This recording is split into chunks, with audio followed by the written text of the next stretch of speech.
Jesu siyabonga lo msawakho lo ngaka nekutheli bilo yakho ude uvele mthini nguwe wedwa lo wahlengabo abantu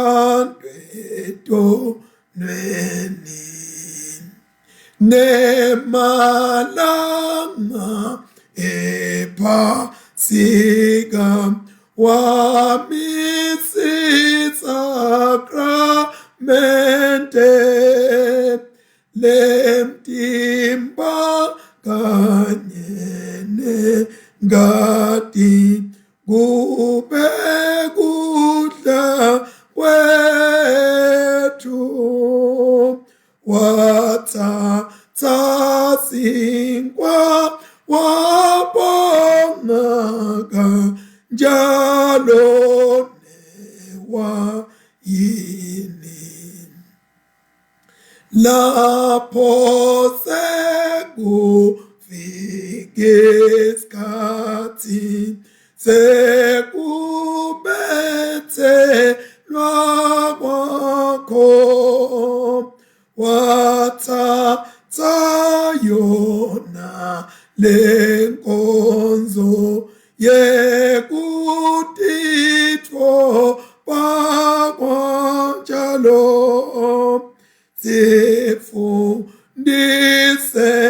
nathi Nkosile konzolene buntu ngosipa besamu gele khona lezulwini kude siphumule khona kanye nala bangcwele Nkosi Jesu sihawukele wemoya lo ngcwele. Amen. Sitawungena bazalwane emkhulekweni sesibonge kakhulu kwekuthi sikhona nje kuhlabela lo mhlabeleli egameni laNkulunkulu yise nendodana namoya engcwele. Amen. Babelolungile sesibongile Nkosi nakule nzamba lengcwele. Excuse me. Sibonga kuqinwa nguwe. Sibonga luthando lwakho. Sibonga ukuthi Nkosi emathambo lomile kuwe ayaphiliswa avuke abe yimpi lenemandla.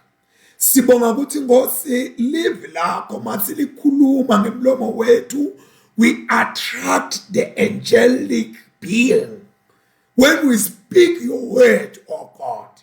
My God and my Father, siyacela ke Nkosi ukuthi sisatolifunza let angels of God ascend and descend in this place as we minister to the souls of your people, oh God, in hospitals, in prisons, in their homes, in their working places, wherever your people are.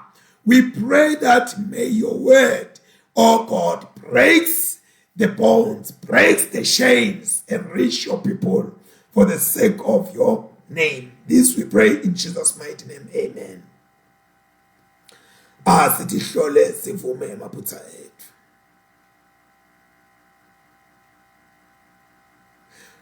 Nkulunkulu somandla babe wethu lo sezulwini siyadithoba siyavuma ukuthi sonile kuwe kuliqala lethu sonile ngekuqabanga nangekukhuluma nangekwenta nangekungakwenti lebekufanele sikwente ngenxa yendodana yakho Kristu inkosi yethu siyithethelele konke lesekwenzile sende sikukhonde ngekhamba lokusha kuthele igama lakho lidunyiswe. uNkulunkulu somandla sawukele sithelele ntono tethu sigcine ekuphileni okunini nanini ngaJesu Kristu inkosi yethu, amen. Tifundo tanamhlanje na sicala ngemahubo njengenhlala yenda. Sikole ukuthi namhla kenza abana usemuka abazalwane idolo banokhontise kabuhlungwane. Emahubo 136. Emahubo 136. 136. 136.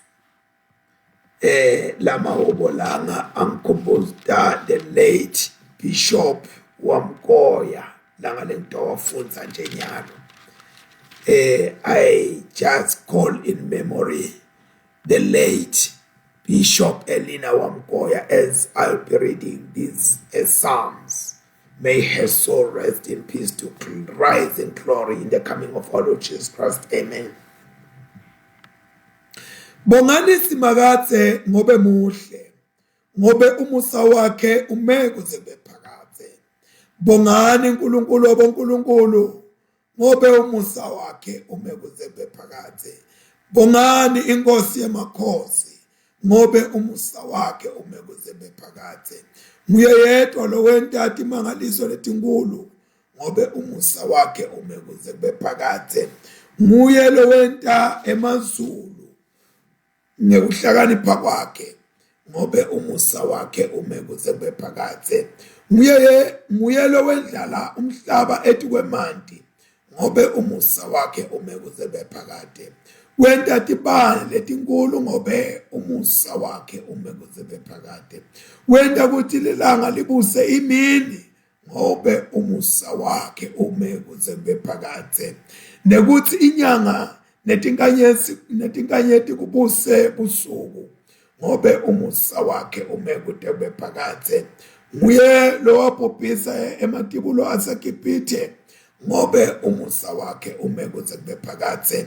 Wahola Israyeli wamkhipha emkhathini wawo, ngobe umusa wakhe ume kude bephakathe. Nesandla lesinemandla nangengalo leyeluliwe, ngobe umusa wakhe ume kuze bephakathe.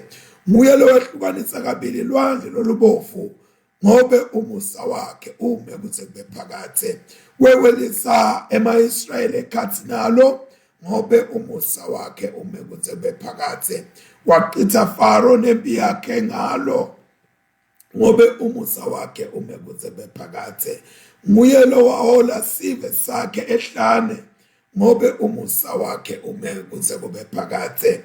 Wabhubhisa emakhosi lamakhulu, ngobe umusa wakhe ume kuze bephakathe. Wabulala nemakhosi lanemandla, ngobe umusa wakhe ume kuze bephakathe. Wabulala Sihon inkosi yama-Amore, ngobe umusa wakhe ume kuze bephakathe. Wabulala Ogi inkosi yamaBhashani, ngobe umusa wakhe ume kuze bephakathe. Wephana ngelive labo labalifa, ngobe umusa wakhe ume kuze bephakathe. Labalifa la Israyeli inceku yakhe, ngobe umusa wakhe ume kuze bephakathe. Nguye lo wasikhumbula ekwehlulekeni kwethu, ngobe umusa wakhe ume kuze bephakathe. Wasikhulula etitheni tethu, ngobe umusa wakhe ume kuze bephakathe. Nguye lo ondla bonke bantu netilwane tonke, ngobe umusa wakhe ume kuze bephakathe. Bongani uNkulunkulu welisulu, ngobe umusa wakhe ume kuze kube phakathe. Akuthunyiswe uyise lentodzana namolo ingcwele, njengoba bekunjalo ekuqaleni kusenjalo nanyalo kuyakuba njalo kude benini nanini, amen. Sifundo sekuqala siphuma eTestamenteni Lekudala encwadini ya 1 Samuel chapter 16, reading from verse 1 to 13.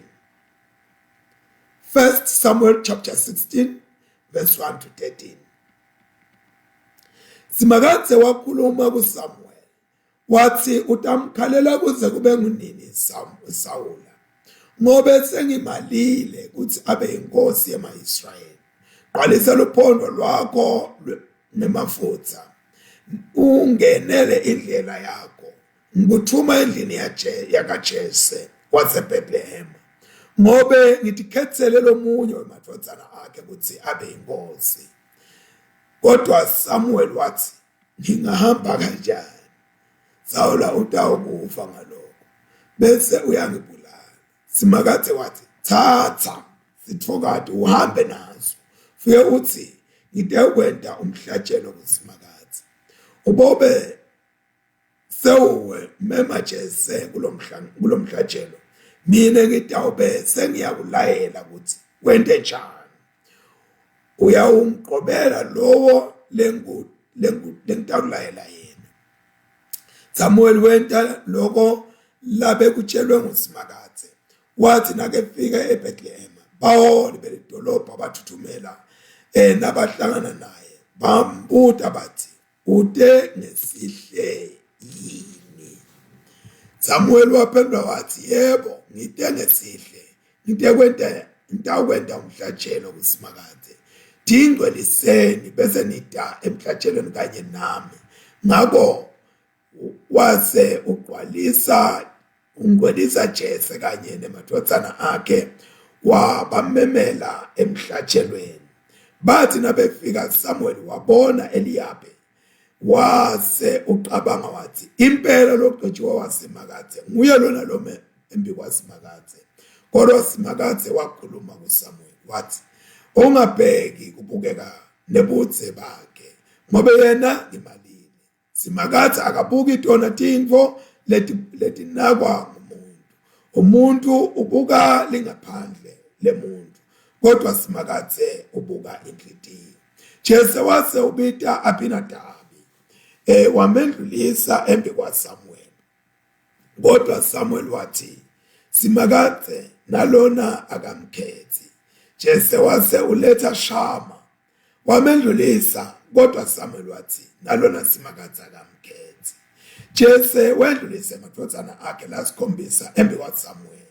Kodwa Samuel wathi kuye, nalawa Simakade akawakhethi. Ngako Samuel wabuza Jese wathi, ngulawa kuphela yini emadodana akho?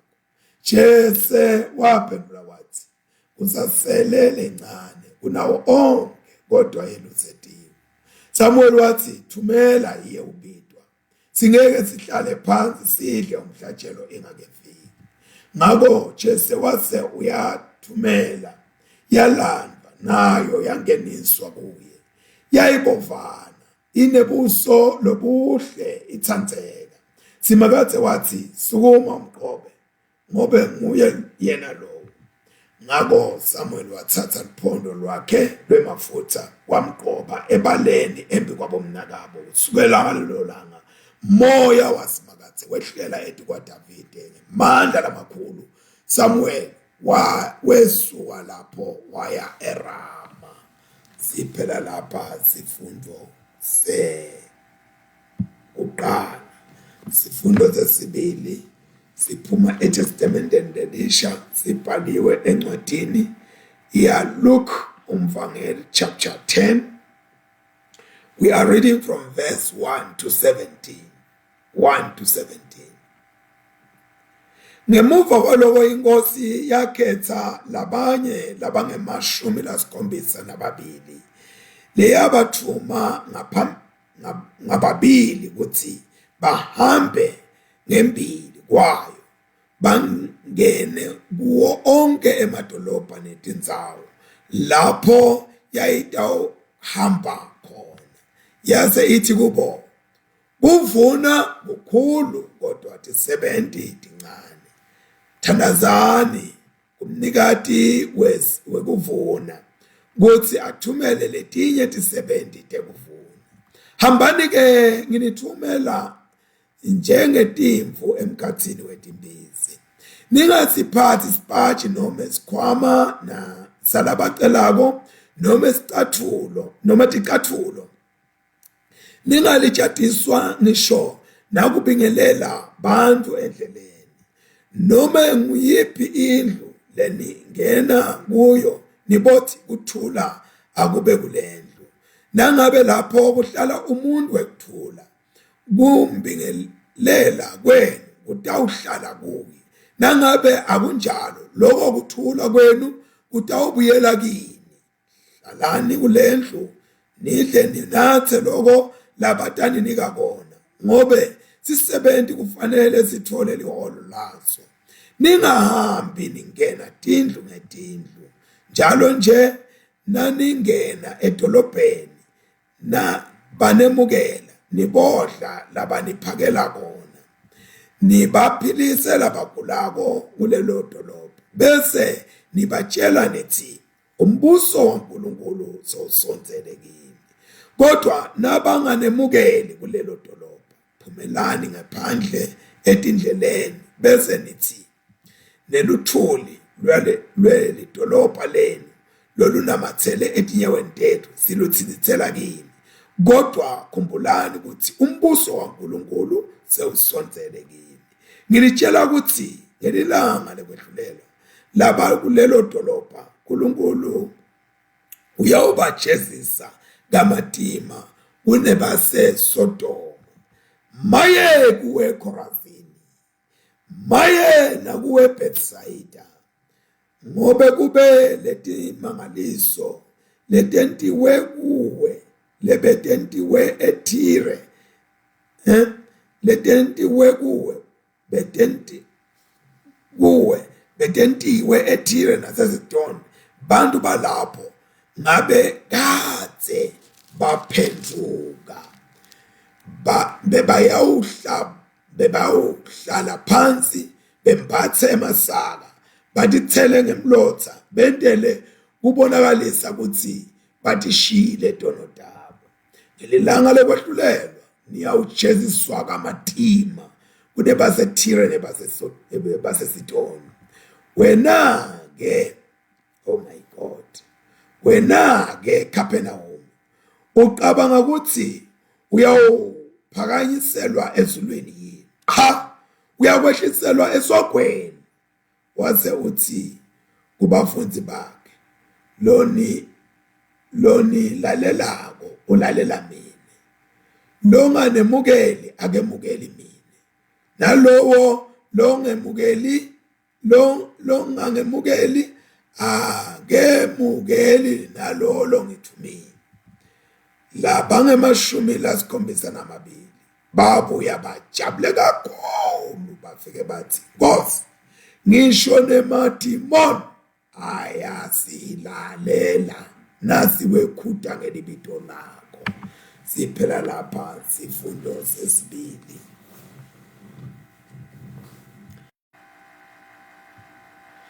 Siyabonga kakhulu bangiselathi ingqondo tethu silive live lakho lisatohlatiwa. Lento Nkosi lithole likhaya ngaphakathi kwethu. Lento Nkosi siliphile silente ngaJesu Kristu Nkosi yethu. Amen. Bazalwane, ngiyathandaza ukuthi Jesu wahambi. Amen. Sesifundile ke bangcwele, safunda eMahubo 136 from verse 1 to the end. Safunda incwadi ya 1 Samuel chapter 16 verse 1 to 13. Safunda incwadi yemvangeli Luke chapters 10 verse 1 to 17. Sithineke sibuye siqaphune lapha encwadini ya 1 Samuel chapter 16 from verse 1. La khona uNkulunkulu akhetha Davide khona. God chooses David. uNkulunkulu ukhetha Davide. So ke Samuel uyamgqoba Davide ukuthi abe inkosi. uNkulunkulu uyamtshela Samuel ukuthi ye Samuel, hamba uyongqobela inkosi lensha yaka Israel. Uthi ke uNkulunkulu uyawumkhalela kuze kube kunini Saula. Excuse me. Utamkhalela kuze kube kunini Saula. Sikhona isikhathi sekulila. But emva kwekulila we must move on. Itolo sibonile kuJoshua chapter 1 verse 1 uthi Davide inceku yami ifile nyalo thatha indzawo. Saze sifikile isikhathi saphela kuchapter 34 kuDeuteronomy sekumkhalela Moses. Namuhla sibona ukukhalelwa kwaSawula. Sawula akakafi kodwa naNkulunkulu umalile kweuthi abe inkosi. Uthi ke uNkulunkulu time for mourning isikhathi sekulila siphelile. Sukuma nyalo uqhubekele phambili. Sitayibona ikhona ingodi yebantu labalila bangakhawuli. Sitayibona masinyana. Uthi uNkulunkulu ugqwalisa liphondo lwakho. Ngeke ngakhuluma ngephondo ngathi luphondo lusho emandla. Luphondo lusho authority. Luphondo lusho kuteringa. Emagunya. Uthi ke gqwalisa liphondo lwakho. Ngikholwa ukuthi Samuel wathakasa wajabula makeva uNkulunkulu akhuluma lamagama ukuthi akente lokho ngoba wabona ukuthi uNkulunkulu sowufuna ukuthi iqhobela inkosi lenye manje kaIsrael. Kwamjabulisa lo ukuthi uNkulunkulu sekukhona lafuna kukwenta manje. Uyabona ke uNkulunkulu nayitolo ngeke ngathinta ngathi there is no one who is indispensable or somebody who is irreplaceable. Wethi ngimi la angeke uNkulunkulu kwafa mina nje kuphela yonke into ngemanga lami. So ke uNkulunkulu kude ukuthi nakufamine sekuphelile kwakhona lapha nje dawusisini nangathiwa ngiyafa manje umbishop Dalsi wedawusisa kangwane angafaka lo munye ngathi kuphela lenyanga lena nje kube kunalomunye umfundisi lenyanga ikhashane kakhulu angabe beke lo munye nje asontisa kulamasonto. So ke I'm not irreplaceable. Ngingakhweshiswa noma nini noma kanjani kodwa umsebenzi kaNkulunkulu wona awuyokhwesha uyoqhubeka kuze mina ngingakhwesha mina ngingafa kodwa uNkulunkulu awukhwesha awufi. So ke siyabona ukuthi uNkulunkulu akawuvumeli umsebenzi wakhe ukuthi ufe noma wehluleke ngenxa yemuntu. Uma ngabe Sawula angakenti ngekwendlela yaNkulunkulu nguye lophuma egroundini akusilo ground ephumako kusale badlali kodwa kuphuma lo mdlali usale le ground kuzodlala labakhona dlala. Uma ngabe mkhoshi ikhishwa lo khoshi fako lomunye iqhubeke i-team. So ke lapha siyambona uNkulunkulu ukuthi umsebenzi wakhe uNkulunkulu ungemandla ngawo. Umsebenzi kaNkulunkulu ungetulu kwemuntu noma lo muntu usikhondla lesihlonishwa wonke umuntu kwakunaka khamba kwabantu bahamba ngetisu. Kodwa siyabona ukuthi uNkulunkulu uthathe umsebenzi wakhe wawubeka ngetulu kwemuntu nekuhlonipheka kwakhe umuntu. Sawula ke lapha kunenteka kwekuthi wakhala waze waba paralyzed. Kwathi hawu Nkosi yami naku kuphela ngaIsrayeli bese sisinayo inkosi kodwa uNkulunkulu was never paralyzed ngekona kwaSawula.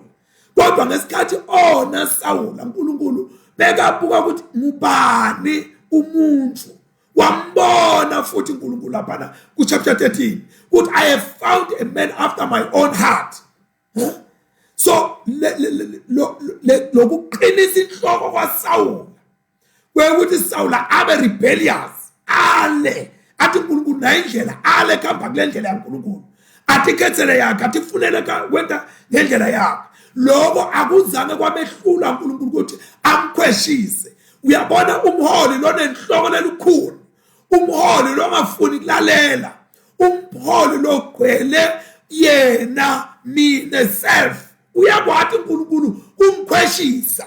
Thina singethe sakhona kumkhweshisa kodwa uNkulunkulu uyakwathi kumkhweshisa noma ngabe ngayiphi indlela.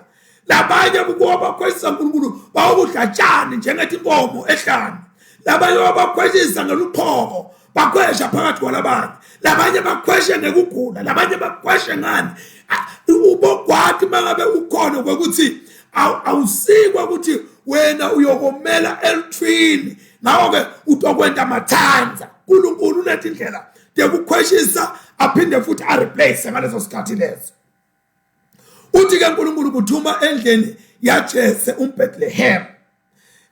Lapha ke uNkulunkulu umthuma laphana nje uthi inkosi le itawulandzela yaka Israel inglamadvodzana akaJese, lo Jese lo wesitukulwane Boaz kanye na Ruth. Nasifunda incwadi yaRuth chapter 4 verse 17 na verse 24. Siyakhumbula ukuthi Ruth beka nguMoab, kodwa wafika wagcina ashade na Boaz, ebadala umntwana wathiwa nguObed. So ke angeke ngize ngene wonke lo mlando, but Jese wesitukulwane sale saka Boaz le kwavela khona ukuthi Jesu utoba wesitukulwane salabo bantu laba baseBethlehem. Uthi ke ngitawuya kanjani lena utawufa Sawula bese uyangibulala kusho Samuel. Uyabona ke siyakuqonda kahle lokwesaba kwaSamuel. Siyakuqonda kahle kwesaba kwaSamuel. Uyabona ayikho info lengaqatshangwa nguSawula njenge-treason, kwekuthi Samuel utoqitha uhulumende, utoqitha ubukhosi, utoqitha ukubusa. Lokho kupitwa kuthiwa yi-treason, liqala lekugubungela uhulumende, uboshwa ungaphumi ejele kumbe ungabulawa nekufa nokubi. At the same time lana siyabona lana ukuthi kukhala kwaSawula noma kwesaba kwaSawula akafanele ukuthi kusethuse kangako, ngoba Samuel ngikhuluma ngaSamuel bese ngithi Sawula akafanele kusethuse kangako kwesaba kwaSamuel. Yini sizathu salokho? Samuel ukhale kakhulu. Ngikhulumile ngekhala nangiqala. Ukhala kakhulu akusikahle. Ungako umpostoli Paul athi bazalwane ningatsabuki njengebantu labade lithemba. Lokukhala kwakhe kakhulu Samuel umprofeti wafika kwato introduce kwato qhuluda enhlitweni yakhe kwesaba nekungakholwa, fear and unbelief. Uma ngabe uqhubeka ukhala kakhulu ngesimo sakho utawugcina ufikelwa kwesaba, utawugcina ufikelwa kungakholwa. Kukhala but ube limited. Ukhala ufika isikhathi uthi I have mourned, it is enough, now it's time to move on. So ke uma uqhubeka nekhala you will end up ugwala kwesaba, ugwala kungakholwa kwekuthi into yakho kulungele wena. So Samuel siyaqonda kwekuthi bekungakafanele kumkhathade lokho ngoba uNkulunkulu othi mina ngiyakutshengisa, ngiyakutshela ligama la lona lengitawufuna ukuthi ungqobele yena kulendlu leya. Umbuto uthi ngabe uNkulunkulu bekanemanga yinakathi lona ngiyesaba athi uNkulunkulu thatha tholo yongentela umhlatshelo le.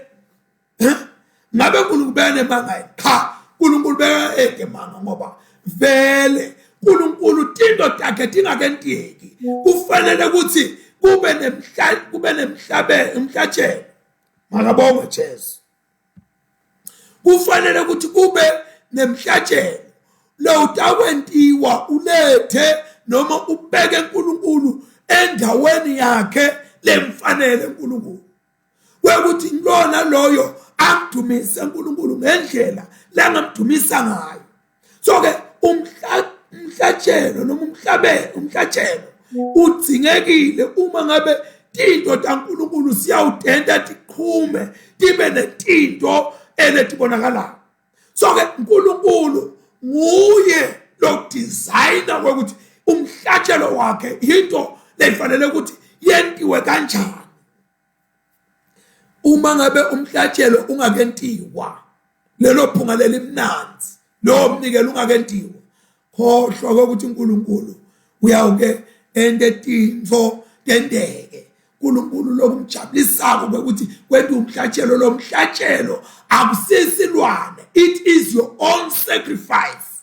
Kwekuthi wena utinikele but so utshengisa ngalesilwane the best that you can give. Kwethi Nkosi ngimi lo kodwa nake ngimelwe ngilokhu kahle kahle. uNkulunkulu ufuna ukuthi siphume kithi siyomkhonza uNkulunkulu lo ke lesimkhonza ngako kube ivalue yethu, kube worthy our worship. Uma ngabe siyamkhonza uNkulunkulu, uNkulunkulu ke uthi akuqoqwe bahole besive laphana eBethlehem naJese nemadodana akhe nabo baqoqwe bedela. Kodwa ke siyabona ukuthi the principal design yalokho bekakukelela akazange wakukhuluma Samuel, ngoba kube Samuel bekake wakukhuluma bekuthi awuproduce results lamabi, hayi lokuhle. Kunetinto lokungafuni kwethu ukuthi ikhulume esikhathi sato singakafiki. Letinye tinto noma ngabe tinhle kangakanani wake walikhuluma leliphupho lakho, walikhuluma litawuphunta ngoba sitha asati sifuna kuva wena ukhuluma, sifuna kuva wena udisplay, sibese siyaqala silwa nawe.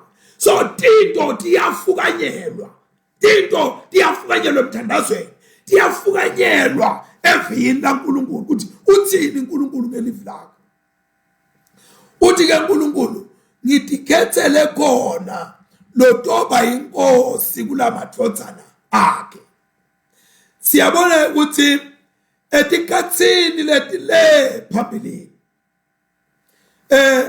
Israel wamyeka, wamlahla simakatsi ukuthi abe inkosi yakhe, watifunela yena inkosi yeqala kaIsrael kwaba yimfuno yebantu, kwaba kwekuthi bantu bayatifunela bona ngoba sebalahle uNkulunkulu. So ke le nkosi leyo yaba ngekwe design yaNkulunkulu, ayizange ibe ngekwe design yebantu.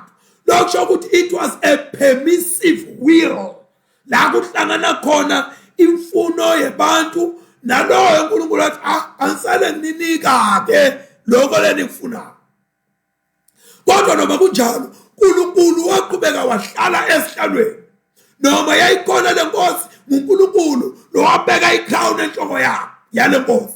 uNkulunkulu lebekenda kuthanza kwakhe ngoba noma ngabe sibitiwe, still we need to bow before God. Kude longetulu kwaNkulunkulu ngekubusa noma ngekwesihlalo sakhe sasemhlabeni.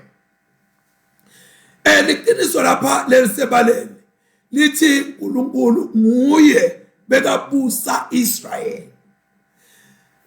Lokhu ke Israel bengakuqonza noma bekangakurecognize kwekuthi lana sibuswa uNkulunkulu, noma ikhona inkosi Sawula kodwa sibuswa uNkulunkulu. Lana sithobela uNkulunkulu, lana sithokotiswa inzuzo kaNkulunkulu lesikuzuzako from God, usiya kuthokotela. And ke lokhu kuyasitshela ke again ukuthi uma ngabe Israel uke wa resista lokubuswa uNkulunkulu, athobele uNkulunkulu, enjoy inzuzo kaNkulunkulu, lokho kusho ukuthi na kanjani Israel will suffer. Lenkosi lebekiwe ngeke imsite ngalutho, emakhosi lakhona angeke asisite ngalutho uma ngabe uNkulunkulu ashovele eqeleni. Sinekela kangwane noma singakushola bakusho ngetaboti indlela, kodwa lokhu sijabulisako kwekuthi nawuqala umnyaka inkosi yomhlaba iyawuba khona emthandazweni, nakuphethe umnyaka iyawuba khona emthandazweni. Nakungabe bokuthi Friday kubanibani iyawuba khona inkosi yomhlanga yakangwane. Lokho kusho ukuthi kukhona ukuthi nenkosi yethu iya acknowledge ukuthi ukhona lo ngetulu kwayo. Kuthi ke sebathini labanye labakhulumako akusiko kwami lokho, kodwa lokho ngijabulisa ukuthi iya acknowledge ukuthi there is a God who is above it all. Le mkhonto ebaleni esidlakalaleni kubona wonke umuntu ukuthi nayi inkosi iphumele ebaleni itophakamisa uNkulunkulu kanye nebantu bakhe. Uyabona ke labo simo mqondo bethu ngoba kuba khona simo mqondo ukande ukuthi siyayinyathela noma sendani ukande lendlela esinyathela ngayo siphumelelisa liplan laNkulunkulu. Kodwa lokhu leso simo mqondo sethu sine effect noma sine tinto letiphatheka kongakithi kwekuthi uma ngabe siqhubeke satiphatha kanjalo kabi sinyathela labanye abantu uNkulunkulu abaphumelelise ngeyakhe indlela ngoba uNkulunkulu kwakhe ngeke sekufail. God war unto me mina lengiqhubeke nganyathela abantu baNkulunkulu. Lokho uthi ke akukafanele sesabe likusasa ukuthi angilathi likusasa lami ukuthi liqaba kanjani ngoba uNkulunkulu nguye lo provider baholi bebantu bakhe noma buholi bethu busesandleni saNkulunkulu. Kungenda ukuthi kumbe lolo solako it leaves a lot to be desired ukuthi empeleni kahle kahle ngiyawuphethe laphi la kunabuholi na kodwa that shouldn't worry us ngoba usesandleni saNkulunkulu kwekuthi angenta kanjani njengoba entile kuSawuli angahlala umuntu isikhashanyana esihlalweni sebusa ahlale emalanga noma iminyaka ningize niqabanga ukuthi nine muyembamba lokhethwa uNkulunkulu ngoba siyakusho lokho kani ngebantu batikhethele bona uNkulunkulu wazothi hayi ke uthi ngini bathi umuntu lokhethwe bantu ude kuthoba ude kusubmita ude kehlisa ngaso sonke isikhathi ufuna ukuvakala eliphudi lakhe nzanye nalomunye umuntu ubese uyabona ukuthi lo ukhethwe bangani bakhe with the permissive will of God uhleli kwesihlalo lesi ngenxa yetishomi takhe akasiyeretha wasemhlosheni ngoba kusho uNkulunkulu ukuthi abantu bangiretha emhlosheni kodwa kubone bangani bakhe bamkhulumela ukuthi yebishop sibekele lo athi bangiretha emhlosheni yabe sethiwa uyabona ukuthi sikwenteleni nawe ke sotwa usentela lo yabo. Now lapha ke siyabona ukuthi uNkulunkulu nguye lo tikhethela bantu bakhe labate uhola bantu bakhe. Uyabona kulesi isikhathi uNkulunkulu ukhetha abantu bakhe etindzaweni letingakanakeki letibukeleka phansi baholi baNkulunkulu baqhamuka la khona wena ungeke uzobheke ukuthi kukhona lokungake kuvele la kulesimo lesi uNkulunkulu akuvele. uNkulunkulu bantu bakhe labatohola bantu kulesi isikhathi abanakeki babukeleka phansi abanikwa nemisebenzi lethiteni kuthiwa hawu lo udlalwa intuthu le yini le khulunywa yonke into ngaye. They are obscure ngalamanye amagama ababonakali babukeleka phansi bathelelekile. uNkulunkulu uyabafihla abantu labatoba lutho uma ngabe umuntu uNkulunkulu utawufuna abe lutho uNkulunkulu wenta isiqiniseko ukuthi uyamfihla uNkulunkulu lo muntu. So ke laba bomatwetwe bahamba bafuna ukuthi veta ukuthi bonakalisa mina emva kwakho kutothatha mina emva kwabani ngimi hayi akusiko lokho bazalwana akusiko lokho. So la sibona uNkulunkulu ukuthi nguye uNkulunkulu uyabafihla bakhe uNkulunkulu bendlula bayashushiswa bayaphekwa sitawubona masinyane phela lo lenkusho kodwa abe azobaphakamisa ngesikhathi lesifanele. Uthi ke uNkulunkulu utangiqobela lo ngitakutshela yena ligama lakhe uthi one I name to you. I like that one I name to you. Sitambona verse 13 uyamnemisha lo muntu. Inkosi yaqala yaka Israel yayigotshwe ngekufunwa abantu like I've said.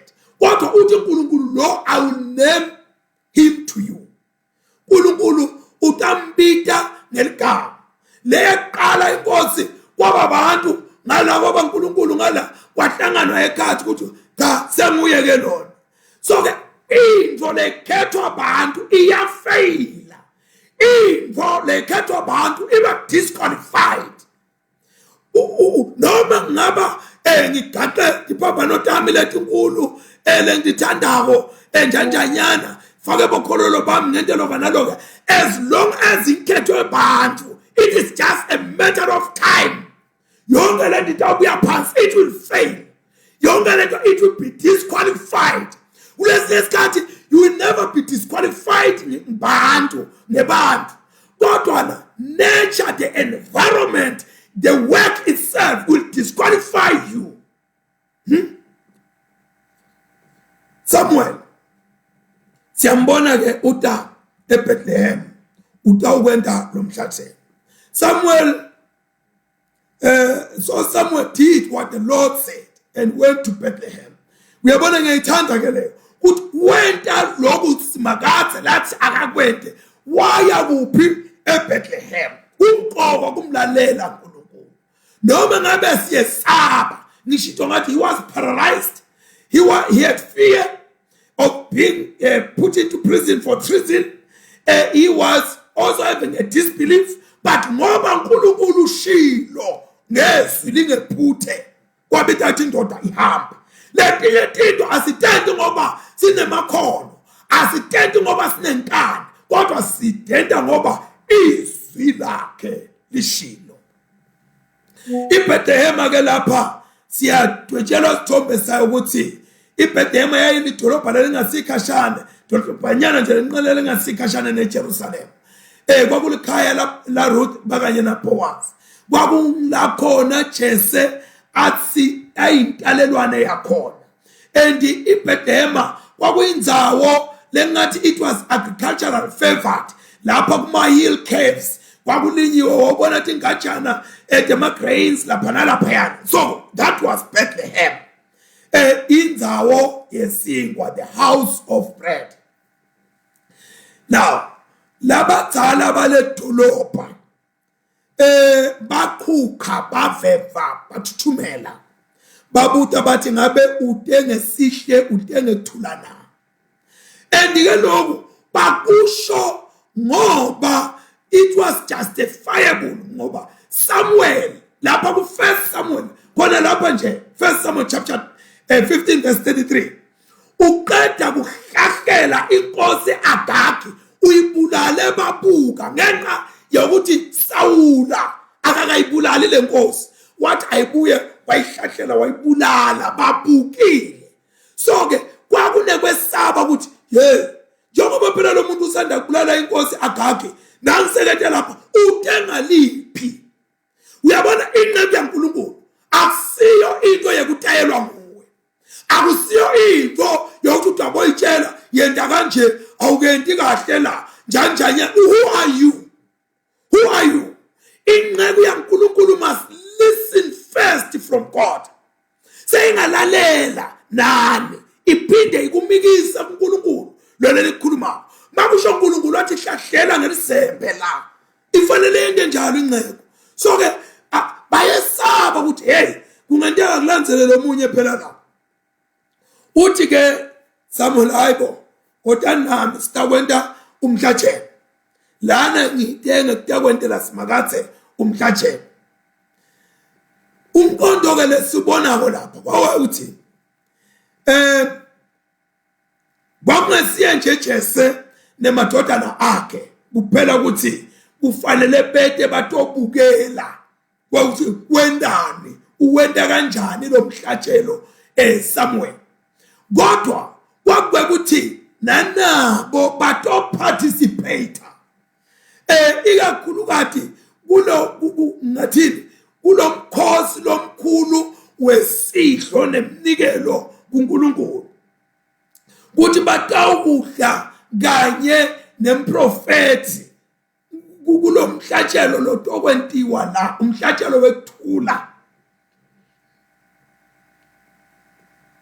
Nabo babe nencenye yokuthi badle lana ke siyafunza ukuthi tilwane letati nikelwa ngenxa yesono tatishiswa sasisha sonke siphele kude bekudliwa uma ngabe kuthiwa lo umhlatshelo wesono sasishiswa leso silwane lapha altarini laNkulunkulu siphele kodwa uma ngabe lesilwane kunikelwa umhlatshelo wekuthula ngaso umhlatshelo webudlelwane ngaso umhlatshelo weluqobo noma wekwahlukaniswa weconsecration ngaso leso silwane kwakuthathwa ingxenye yaso ishiswe yonke ibe umnikelo umhlatshelo kuNkulunkulu bese kuthi lena lenye ingxenye nabo sebayahlanganyela bayadla so-ke sikubona lapha kwenteka lokho ukuthi vele lona umhlatshelo wekuthula uNkulunkulu-ke akakhethi kulamadvodzana lamakhulu aJese lana siyabona ukuthi wabuka Samuel sekababitile kwathi ngabe ngibalato omgqoba la wabuka Samuel wabona Eliyabi nakubona Eliyabi wathi engqondweni yakhe nakaqaba ngiyo ke lendvodza le ngiyo lenkosi vele lona kumfanele kuba inkosi lona lo mephambi kwaNkulunkulu naNkulunkulu uyathibonela ukuthi phela lo ufanele kuba inkosi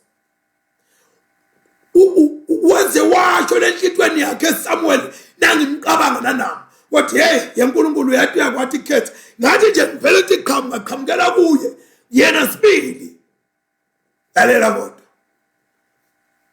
Samuel wabuka lingaphandle sakhiwo sakhe sangaphandle kwekuthi wakheke kahle vele wakheke njengenkosi lenkulu wakheke njengemholi wabuka the outward appearance uthi ke uNkulunkulu ungabuki lingaphandle lakhe ngoba ngimalile uyabona Samuel wenda imistake lathi nesonke siyenda leyo mistake leyo imistake yokuthi uma ngabe sitawukhetha abantu sibuka lingaphandle lakhe sikhohliswe iappearance labanye bavela bafundile kakhulu banetiku labanye bavela banetimoto labanye bavela batalwe emakhaya lathide labanye bavela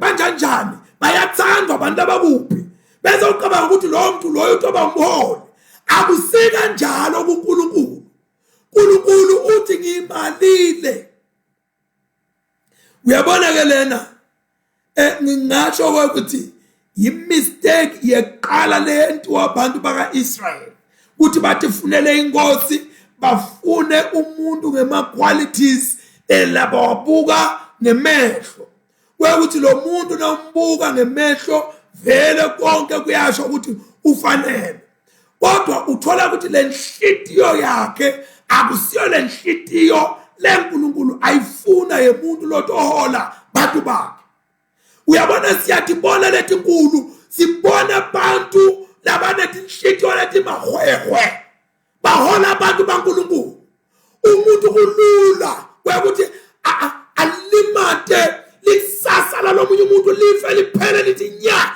angabi nendzaba kwekuthi lo muntu nebantwana lo muntu unjani kodwa ambulale afe nya sizathu lo muntu loyo ude inhlitiyo yaNkulunkulu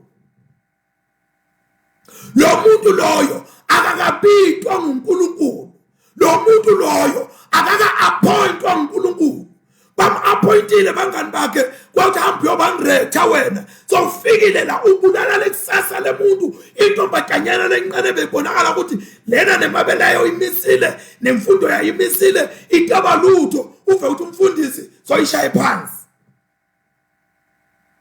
uve ukuthi umfundisi soyonelela isasa lakhe lonke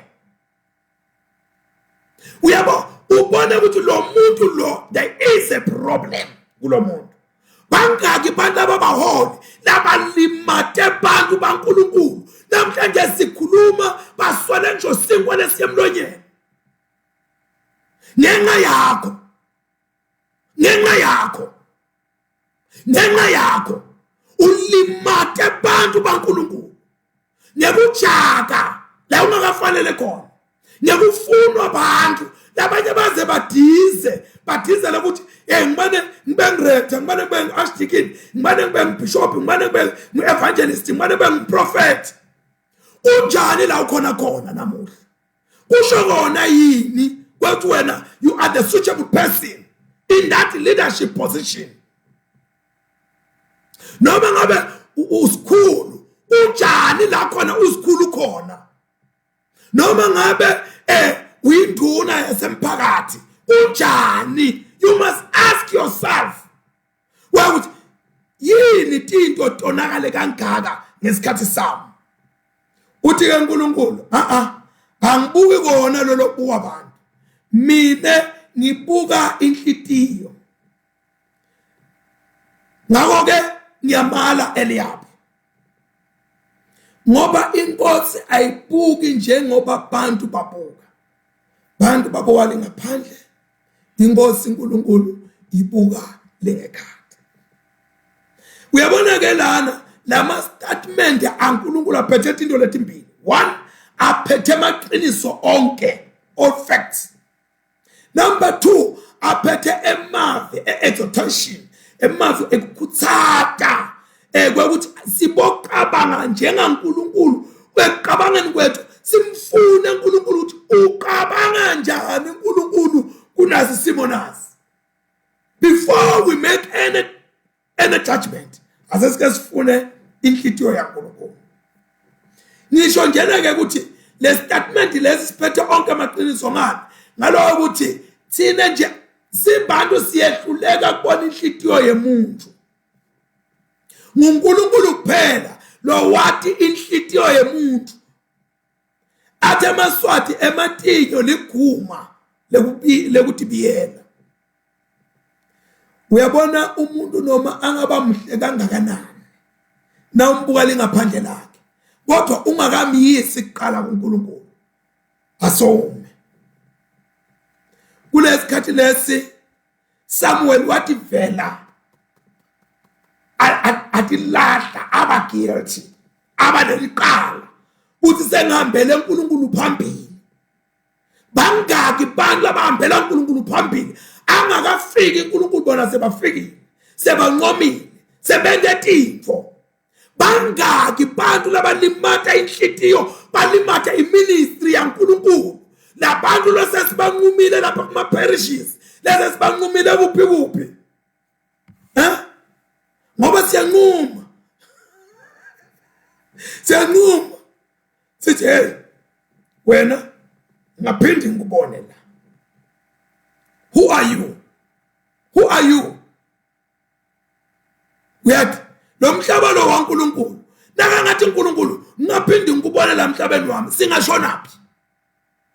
Kodwa thina sinawo emakhatsi ukuthi siyotshela abantu ukuthi angifuni ngiphinde ngikubone ucross this boundary.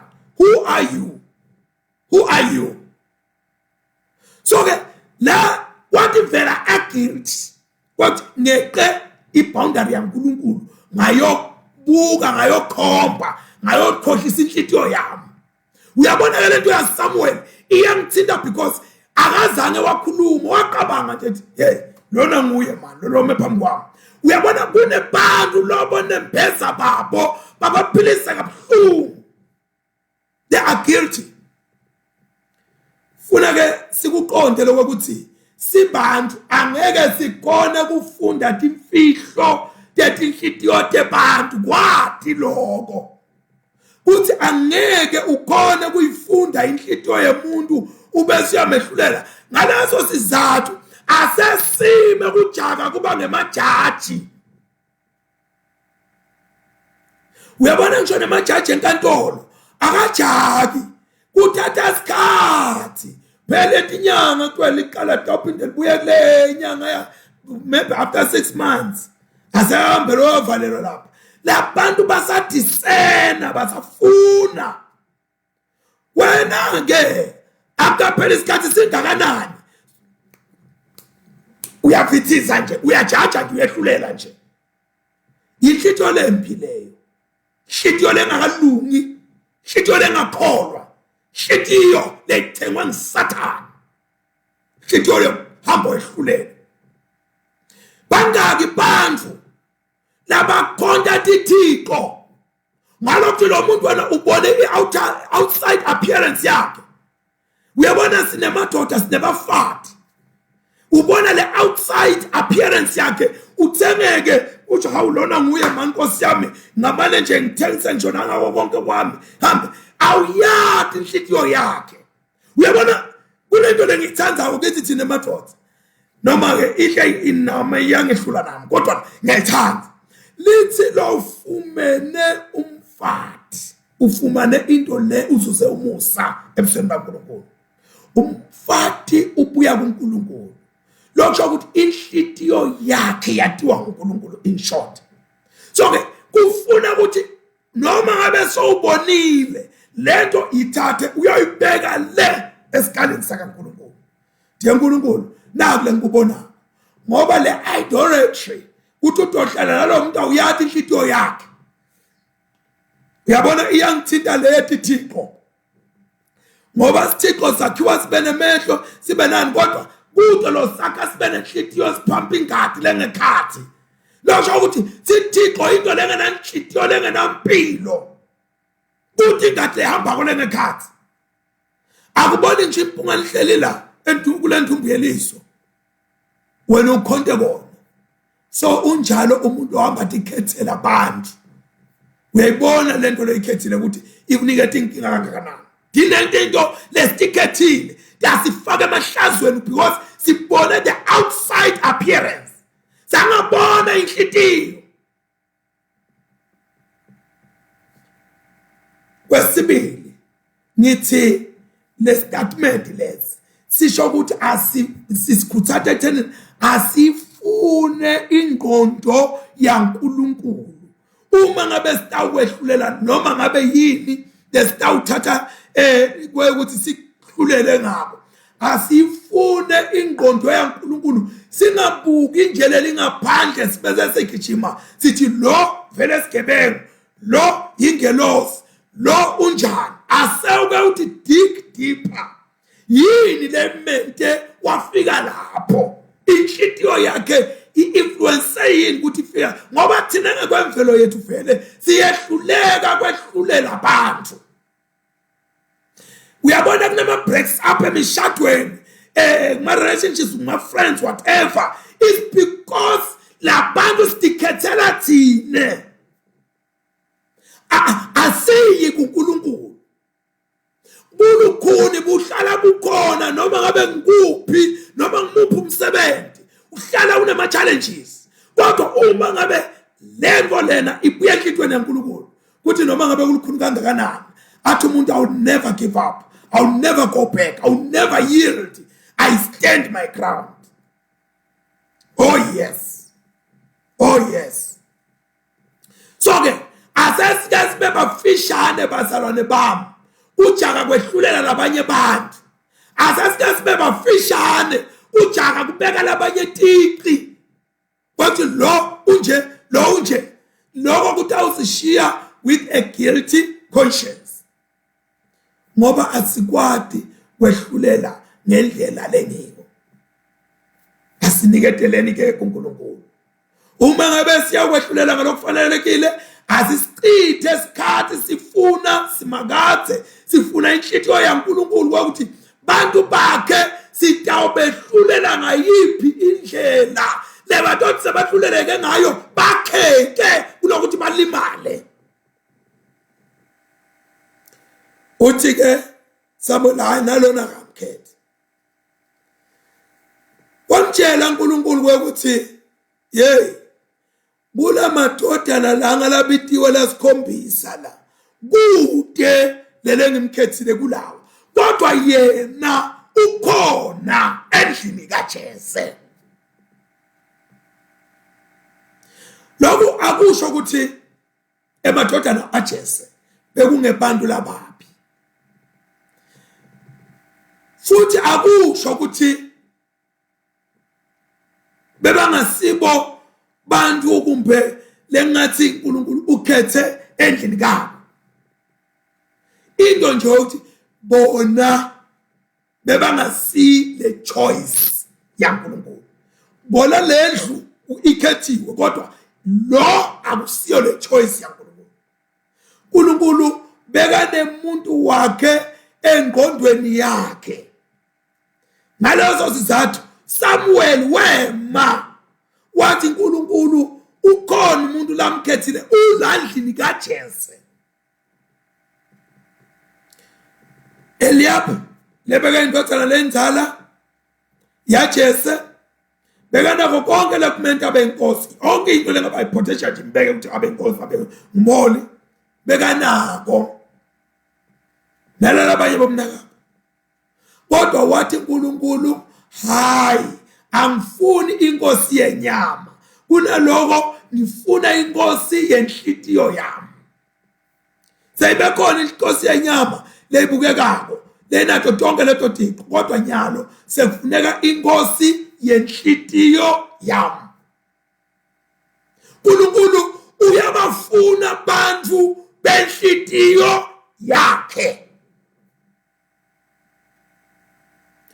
Uyabona ke fika la asabuta khona umprofeti uthi ngabe sebaphelele kude lo munye lo shodako kulamadvodzana akho.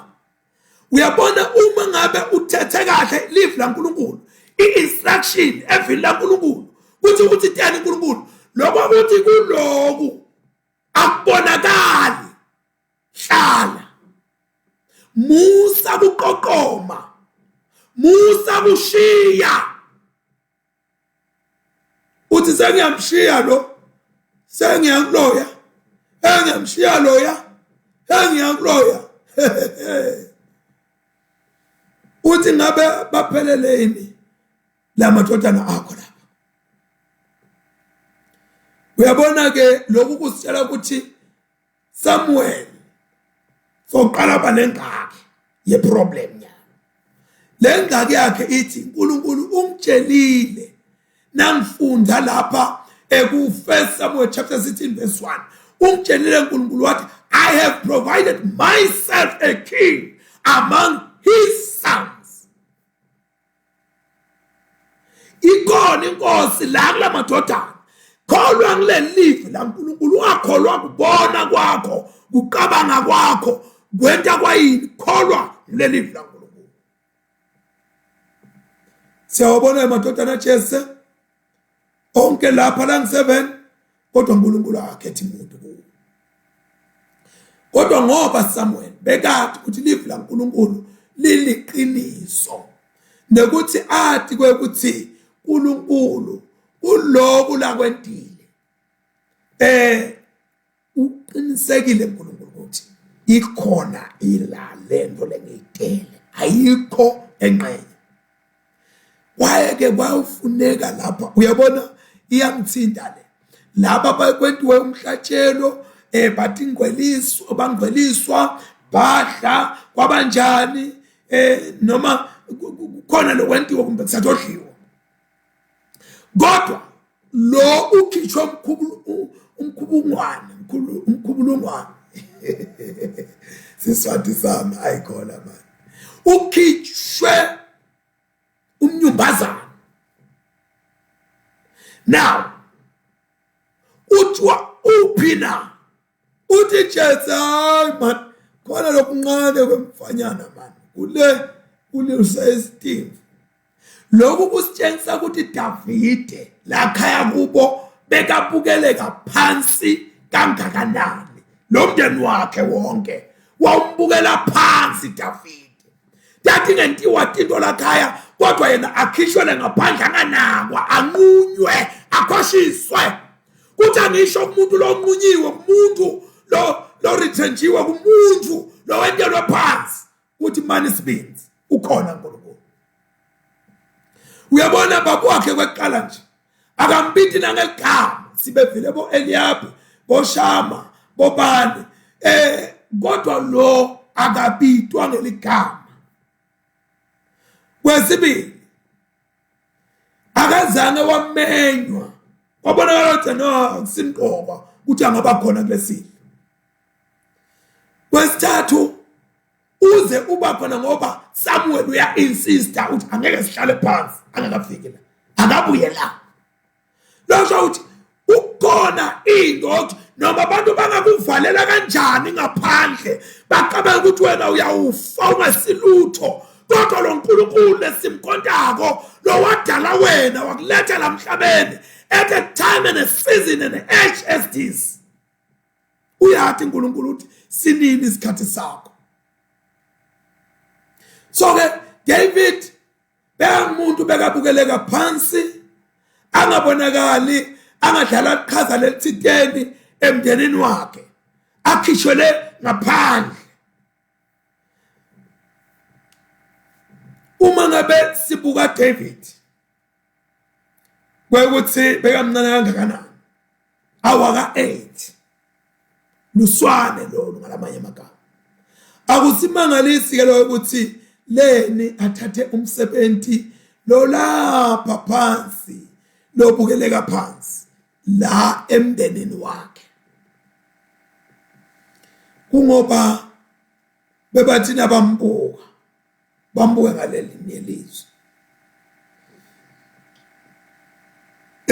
Kodwa uNkulunkulu nakambuka bekabona inkosi, abona somebody lonenkampo, abona umuntu lofanele lonetimpawu tebukhosi. Lokhu lokungabonwa bakini, lokhu lokungabonwa baholi, lokhu lokungabonwa abantu labathiteni, uNkulunkulu ukhona la kubonako kuwe wena. Hlala nje wena lapho ungethuki, khona uNkulunkulu la kubonako kuwe. Noma ungaba mncanyana unganakeki, khona uNkulunkulu la kubonako. Uyabona uNkulunkulu uyamangalisana emsebenzini wakhe. uNkulunkulu uyathanda uNkulunkulu ukukhetha naku lokungakanakeki, lokubukeka kunenhlanhlana lembi, loku unlucky. Uyathanda uNkulunkulu ukukhetha lokho, and lokhu uNkulunkulu ukwenda kuzethu lo msebenzi waNkulunkulu tobonakala ukuthi awusiwe umuntu waNkulunkulu. uNkulunkulu ufuna kusebenza ngendlela la khona abantu bathe babuka batibuta ukuthi lenhlakanipho lamandla lamasu leyini ukuthatha. Masifunda kuJudges incwadi yabehluleli yetikhulu chapter 16 verse 5, isitshela ukuthi Samson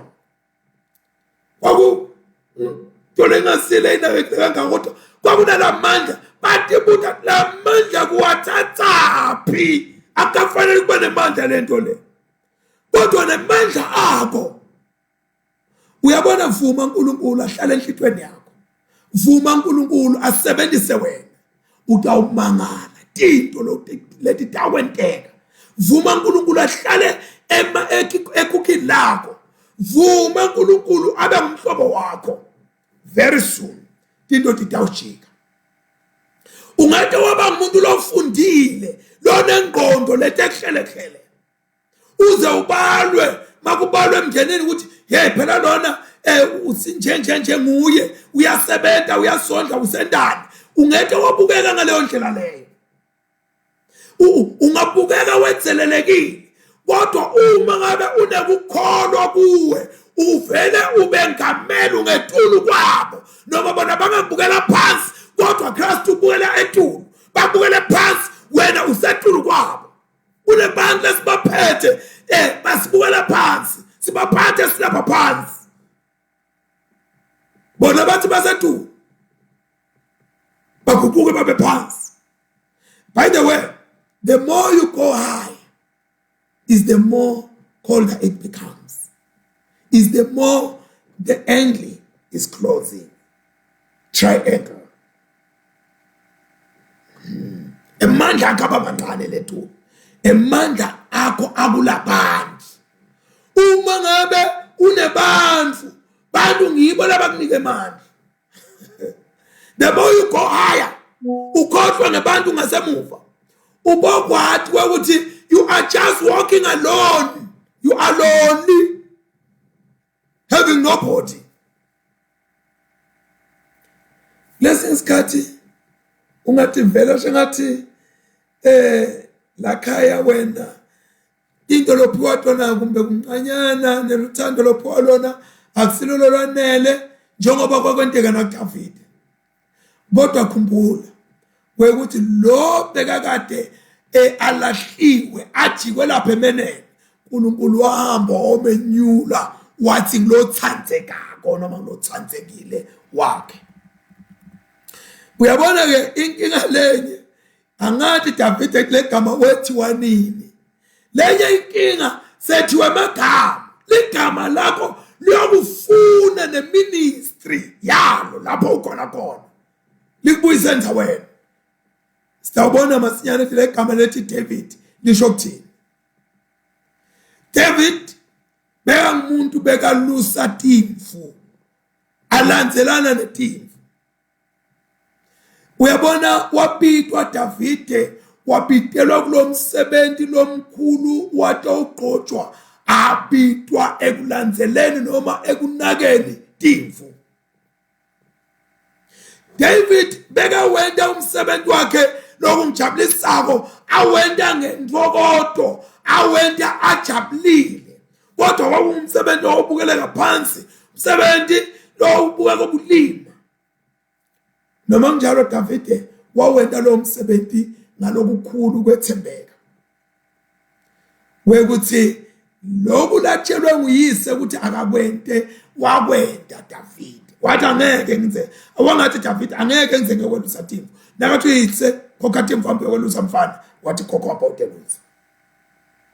Kwelusa timfu kwakungumsebenzi wesi-70 a servant. Kwelusa was equal to a servant. Lokuthi Davide abengumelusi nase sikubuka nje emaqinisweni laphelele kuyazitshengisa lapho ukuthi Davide lelikhala kabo lalithi limbuka limbone equal to umsebenzi wesi-70 ngoba bewumsebenzi wetinqeko lowe kuyolusa timfu.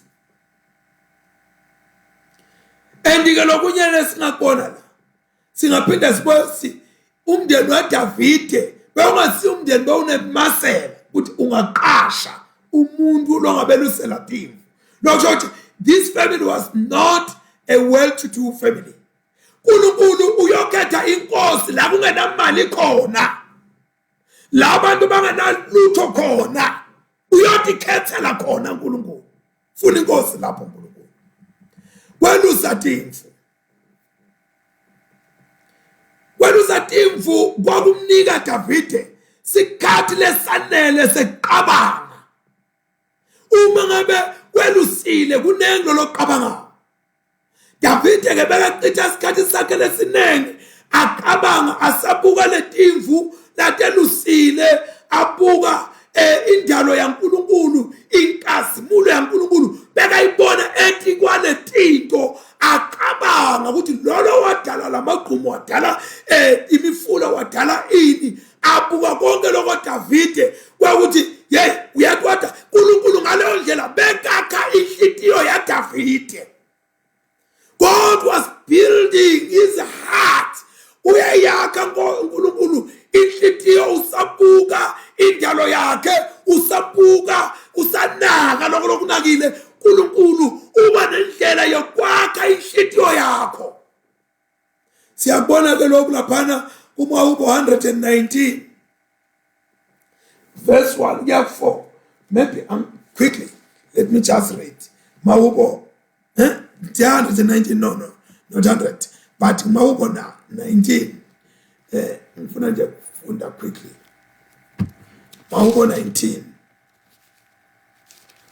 uthi Mawubo 19 verse 1 to 4 emazulu ababata bukhosi baNkulunkulu nemkhathi wembula likhono lakhe lilanga litshela lilandzelako nebusuku bulandzisa lobulandzelako ngalolwadi kude inkulumo kude nemavi kude neliphimbo lelivakalako nokho ke liphimbo lakho liphumele emhlabeni wonke nemavi akho aphumele emhlabeni wonke lilanga ulakhele umpheme ngaphansi kwesibhakabhaka.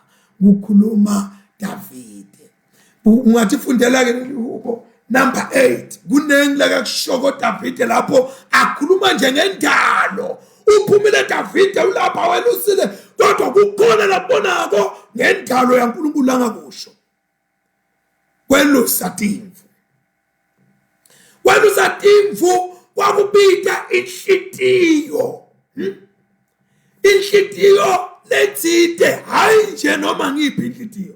Inhlitiyo which is a special heart with a special care. Uma ngabe utowelusa inhlitiyo yakho ifuna inqamane nalomsebenzi lo ngawo lapho. Lokho uthi ngalama emagama uyakwati lokudzingwa timvu kuthi nyalo didinga ukusitwa la didinga kunakekelwa la. Uma ngabe ungumelusi lokho uyakwati ugcine ungumelusi lomuhle unebudlelwane lobuhle netimvu takho. So Davide aselusile kunjalo wabe siyabona Davide ukuthi simakathe ungumelusi wami abona indlela uNkulunkulu who was taking care of him, helping him. Wathatha wakutranslate David what the Lord is my shepherd. Simbone phela Davide laphana mase kabhala lihubo laka 23 uthi simakathe ungumelusi wami ngeke ngeswele lutho. Ulifunde lonke lelihubo uyakhuluma Davide lelo kwelusa timvu kusho kumethemba uNkulunkulu phakathi kwetingodi. Bathiwa welusa timvu kusho kwethemba uNkulunkulu phakathi kwetingodi. Uyabona Davide labeka khona eluse khona abeka khona emabhubesi beka khona emabhere beka khona bethi khona timpisi leta titawulwa tilwe na Davide ngoba tifuna natya timvu kodwa Davide aprotecte timvu. Leli veleli ke lalingasili vele kuthula nje ukuthi maybe it was a peaceful paradise lelase Bethlehem. Lalinato tonke tilwane leti ngaba nebungodi kodwa kwakupita kwekuthi umuntu lophuma ayokwelusa athi kwekuthi uphumele ini ekhaya. Iminyaka ke ya Davide layiqitha angumelusi wetimvu bekungasiyo iminyaka ye-waiting yekulinda. Ingathi ngasiyakuva lokho. It was not years of waiting for something, but le minyaka lena bekuyiminyaka yekuqeqeshwa kwakhe Davide. It was the years of his training. Uyabona kunento lengathi ikufaka ehluphekweni, ikufaka kuma-danger zone, ikufaka ukuthi abantu bakuhleke bakhulume ngawe banathe ngawe litiya. It is a training. Ngoba uNkulunkulu bekafuna a strong man, a great man, a great king. Umuntu uNkulunkulu atomsebenzisa endetinto takhe kufuna endlule etintweni. Kubonakale ukuthi lo muntu lona indlela laphatha ngayo labanye abantu unenhlitiyo yekunakekela ngoba wendlule etintweni.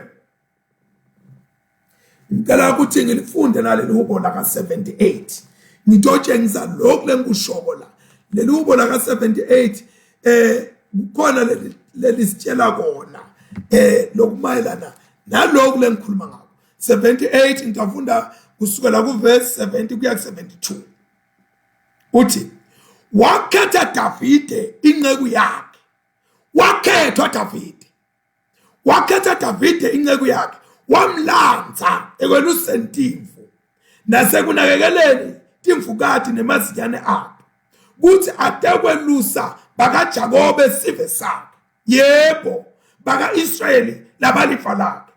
Wabelusa ngebuqotho benhlitiyo wabahola ngenhlakanipho nangebungcweti besandla sakhe. Uyabona kwesinye isikhathi kufuna utibute if you are in a position of leadership ukulandze kuphi uNkulunkulu.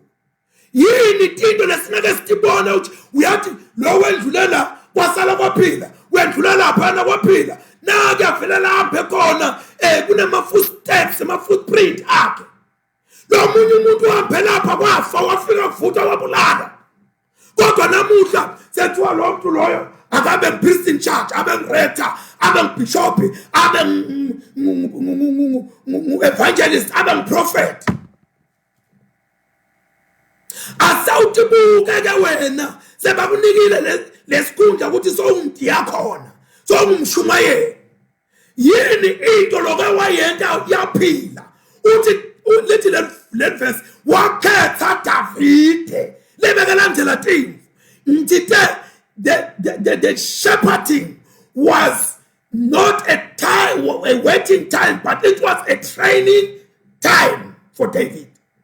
Utrain ekuphi wena lento yakhamba sigabathise amaphepha mina sengifunde kangaka ngifunde angisho ukuthi ufunda ku wrong but sometimes asobonke lokufunda kwakho kubeka phi lo msebenzi organization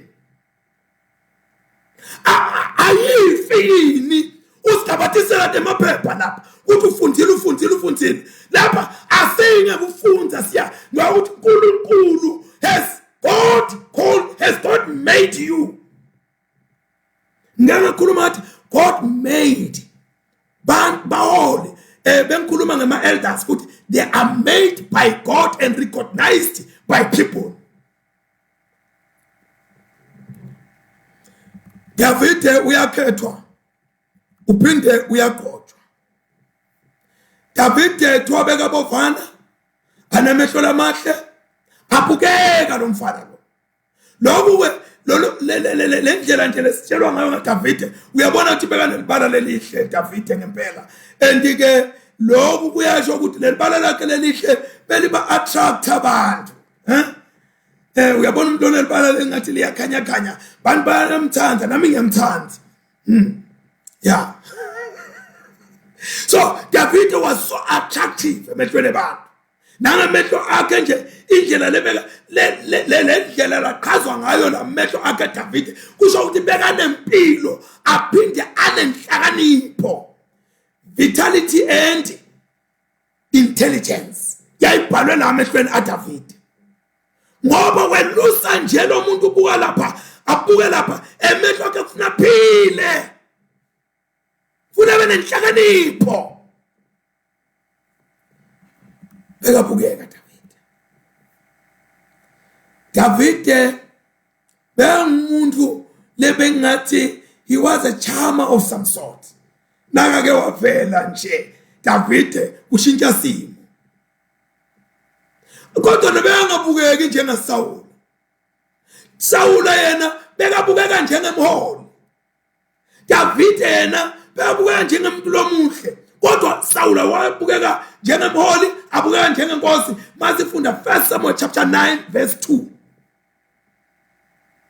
David bekabukeka muhle kodwa angabonakali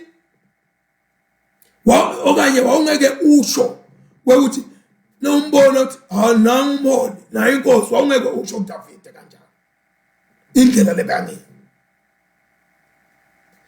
uyabona ke bantu nababona Saul the outward appearance yayithi nangumholi na inkosi abonakala la ngaphandle angiloko uyabona ayikho into lebhlungu ukuthi uthi nangumholi na inkosi abe lo muntu abolile ngaphakathi labane ngikhande bahle ukhuluma nawe yahle ugcwele manga nenkohlakala kanjalo nje ukhuluma lokashintsha inkulumo yakho umholi kodwa ngono njani umuntu loyo baholi bemanga baholi benkohlakala siphila nabo ngesinye isikhathi umuntu ayishintshe inkulumo loyikhulume nayo loyikhulume naye ayibeke ngalenye indlela bese uyabona ukuthi lo akusimholi lo sigebengu manje sihleli esihlalweni semholi so ke David bengabonakali la ngaphandle angiloko kodwa ngekhathi beyangiko Saula bekabonakala la ngaphandle angiloko kodwa la ngekhathi angasiko lapha ke asathi ukuthi Davide beka neminyaka lemingaka bekamtharanga kana kodwa na ke lomunye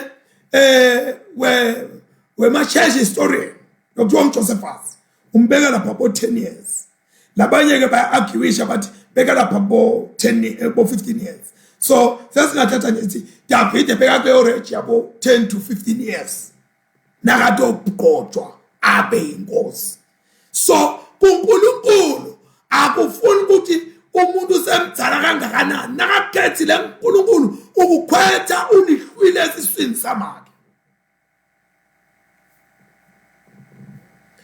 ithi ke inkosi phakama umgqobe nguye loyo inkosi uyabona ngakho konke kwangaphandle lebeka bonakala ngako Davide wawubona ukuthi lo muntu lo akasiko lokho kodwa ngoba kusho uNkulunkulu lesi isikhathi ufuna siphambane nelwadi lengqondo yethu neqabanga kwethu sende lokusho uNkulunkulu kusho uNkulunkulu sina kamkhaza uNkulunkulu uthi ngimtholile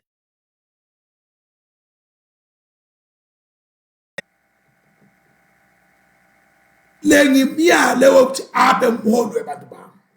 The Lord has sought for him a man for himself, a man after his own heart, and the Lord has commanded him to become over his people. Oh, I'm sorry. The Lord has commanded him to be commander.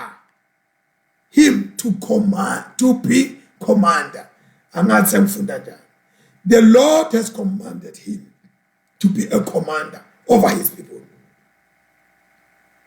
Yini leta Davide abe ngulomuntu uNkulunkulu athi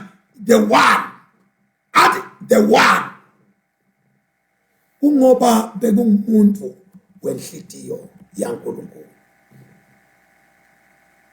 Uyabona ke kukhetha kwaNkulunkulu akhethe Davide.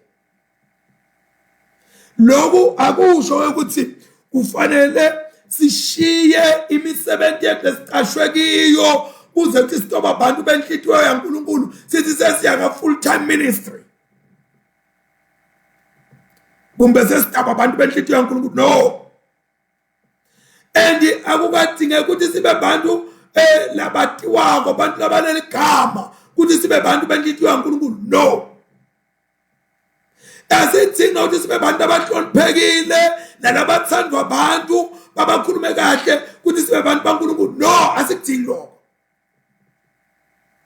Akudingeki igama status akudingeki ma-influence lapha kuthiwa ukhuluma abantu bakufe unelive lakho vele nawe wakhuluma abantu bakulalela. Akudingeki imandla la kunoweyithwa into la. Akudingeki ukuhlonishwa lapha abahlonishwa. Akudingeki abantu lapha abantu bavumelana naye bam-approve ukuthi nguye. Akudingeki bantu lapha how these people they are doing great responsibility for the people. No. Kodwa ukhona the one waNkulunkulu. Umbuto ke nawo manje. Uyithatha phile nhlitiyo yeDavide.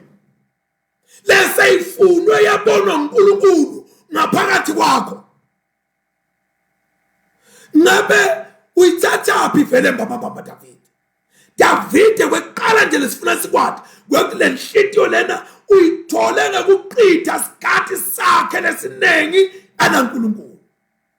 Uma ngabe siqitha isikhathi sethu naNkulunkulu si exchange inhlitiyo tethu naNkulunkulu sigcine sibantu benhlitiyo yakhe.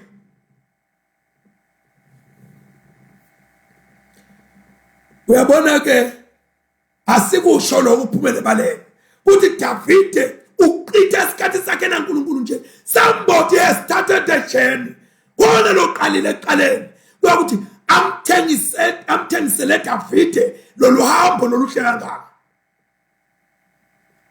Akasho lutho Davide ngababa wakhe.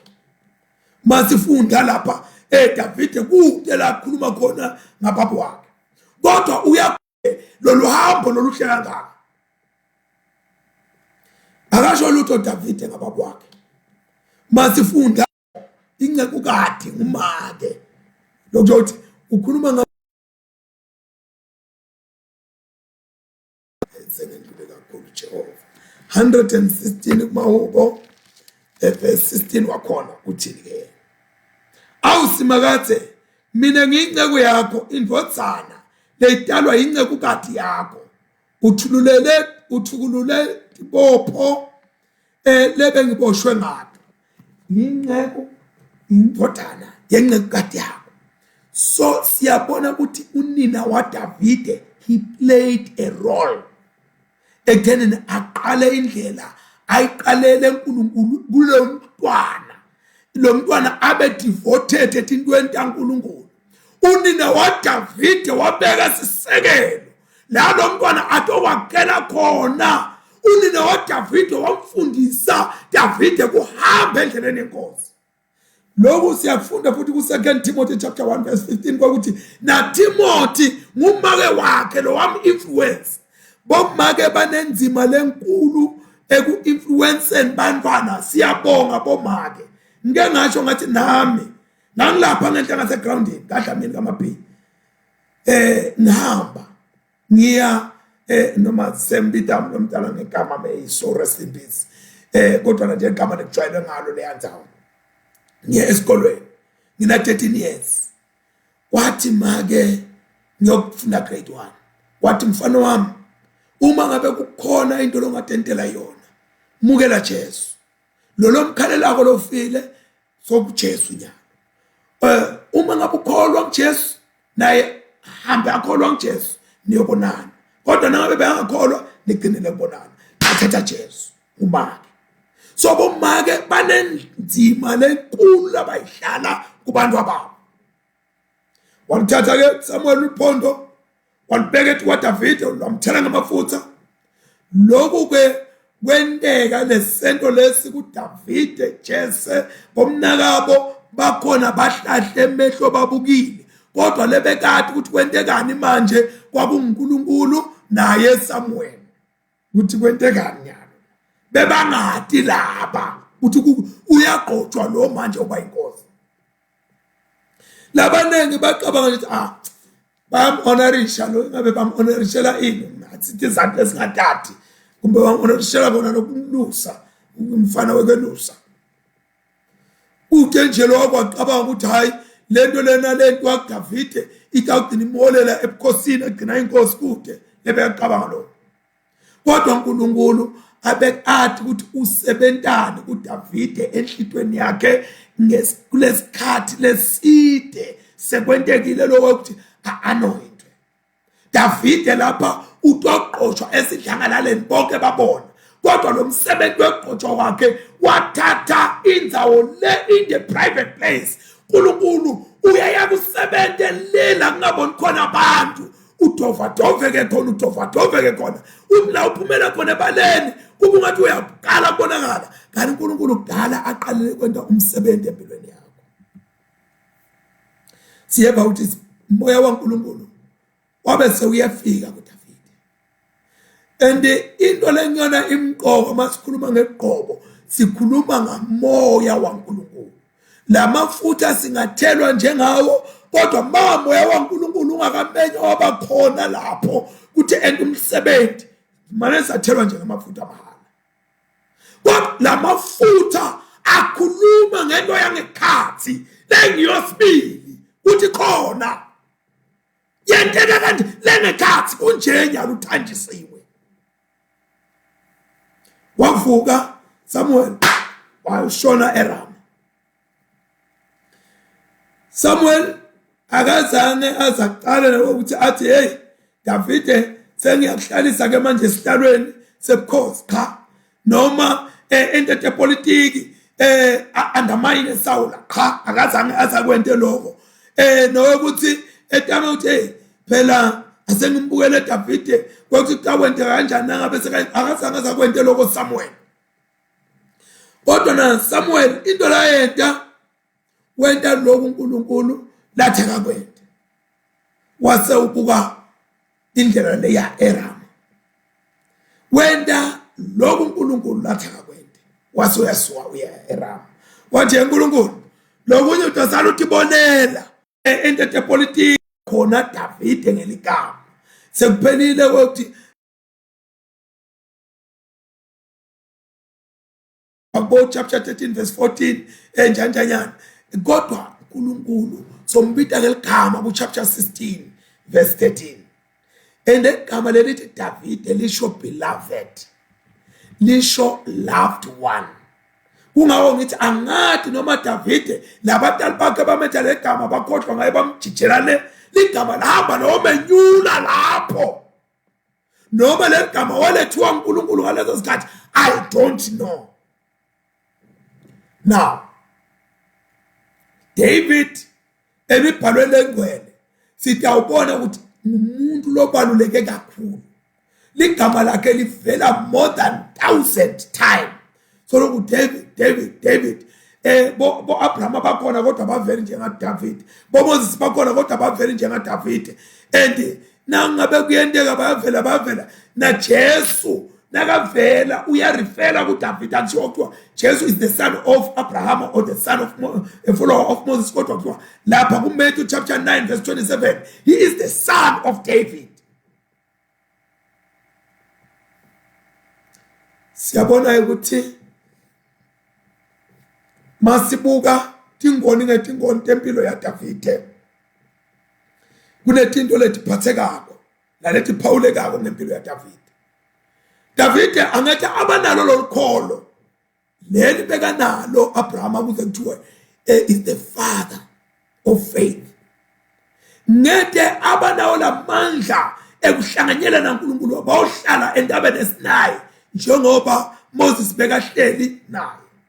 Angathi abanayo iexperience ya Elijah lo kwabonakala apitha umlilo tinqola temlilo kunjanjanyana ngeke abanalo lo kodwa khona into lesifunda ngoDavid ukuthi David uto tonke tinhlanga ukuthi ephila kwakhe beka umuntu bekaqetshiswe nguNkulunkulu ngetipho letinyenti njengendothana yaJesu.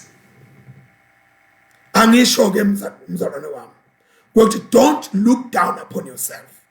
Laba jike khona don't worry awudalwanga ngibo awentiwanga ngibo kunaNkulunkulu wakho wena buka kuNkulunkulu yekela yonke lento bandla bakubika bakukhuluma ngayo uthi uNkulunkulu ngenti wanguwe uyasathi isikhathi sami futhi nazasifikile Nkosi utongenyula nakulomkhosi. Let us pray. God Almighty, our Heavenly Father, once again, dear Lord, we thank you.